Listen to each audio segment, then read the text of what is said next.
speech for a wedding before, so bear with me. I was going to talk about the time that Johnny peed on my shorts in the closet. And, we left them in back of Cam's car there to dry out for a few days, and that didn't work out too well. I was going to talk about the time he got so drunk with me that we barely made it into Dirty Nellies. Actually, Johnny didn't actually make it into Dirty Nellies. He said he stumbled home and I was off doing my thing. I don't know. Probably should have stayed with him. I'm not going to talk about the time that we walked Montreal about 40 kilometers before we did a marathon the next day. So, my time wasn't that good. That was the reason why my time wasn't that good. So I formalized my speech here, so it's big letters, so I shouldn't mess it up. I'm going to hold it. Somebody's got this book here.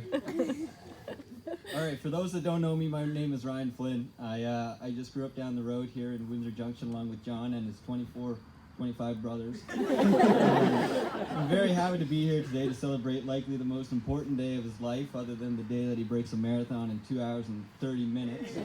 So that should be good. I was first introduced to John by mutual friends about 10 years ago, and a lot of that time has been spent similar to tonight, listening to music, spending time with good friends, and having a couple drinks. 3 of those 10 years, John and I lived together. And they say you don't really know somebody until you live with them. And I say that's true. So if I were to start over, I would say that I was reintroduced to John in 2015 when we moved into our Dublin Street apartment. John and Cameron on the top floor, Greg and I on the bottom. We were living on our own for the first time ever. It was the most organized, tidy apartment in Halifax, guaranteed, but that's likely thanks to John, none of us.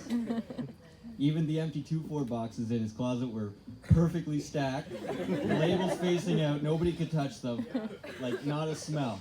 It was amazing. We'd bring them back to the depot and they were like, well, we've never really seen this before, but that's another story. We lived on a combined grocery budget of $400 a month between 4 guys.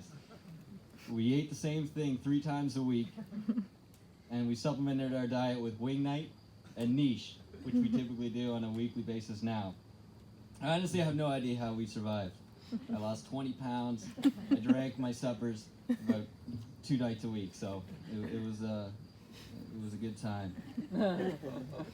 I can guarantee you, if you ask John, he will say that he would definitely, most likely, probably, maybe might have to ask Taylor to do it again. 2015 was also the year that John started running. He's a runner, if anybody doesn't know that.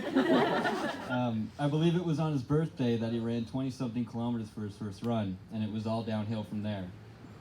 Previously an avid gym goer, but he made the switch into a running machine.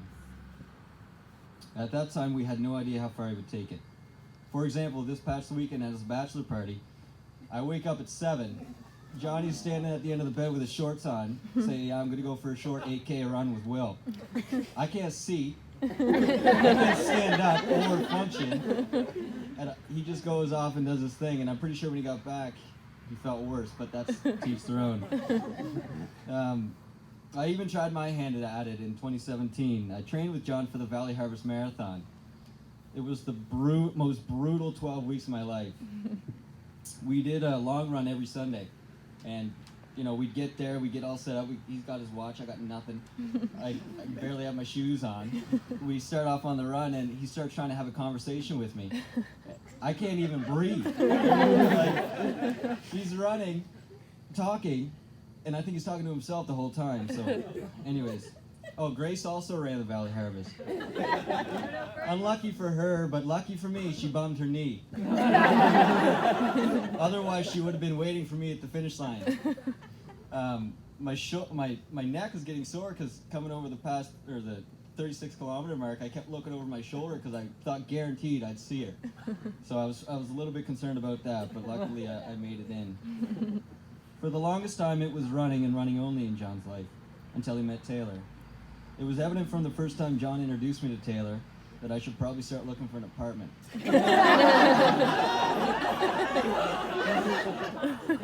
They balanced each other out from the very beginning, and it was clear that this wouldn't be temporary and that Taylor would take a front seat to running. Over the past 5 years of their relationship, the way Taylor supported John has shown me the type of life they will have. One that's filled with smiles, love, and craft beer. Sounds pretty good. I've never been the best man at a wedding, nor do I know what it really means to be a best man at a wedding. But I'm honored to be here with you, buddy. Now and anytime you're under the tree at Pizza Corner. I may have been an only child, but for the past 10 years I feel like I have one brother. If you guys live the rest of the life like I think you will give 100% in anything you do. Congratulations to Jonathan and Taylor. Wishing nothing but success and happiness.